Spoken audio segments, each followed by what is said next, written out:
Divorce కంటే ముందు మనం డైవోర్స్ వేయాలంటే మనకి ఈ 3 థియరీస్ తెలిసి ఉండాలి. ఈ 3 థియరీస్ ఏంటిదో నేను చెప్తాను మీకు. Offence are guilt are fault theory of divorce. ఇది 1955 నుంచి ఎవరైతే తప్పు చేసినా, వాళ్ళు ఏదైనా తెలియకుండా చేసినా,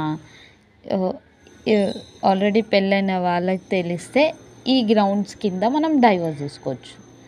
నెక్స్ట్ 1964లో ఇంకో థియరీ వచ్చింది మనకి, break down theory of divorce.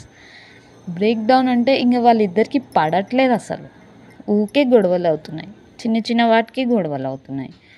దీనికి పరిగణించి మనం 1964 నుంచి ఇందులో కూడా బేస్ చేసుకొని డైవోర్సెస్ తీసుకుంటున్నాం. థర్డ్ వన్ చూద్దాం, ఇంకో థర్డ్ వన్ ఏంటిదో.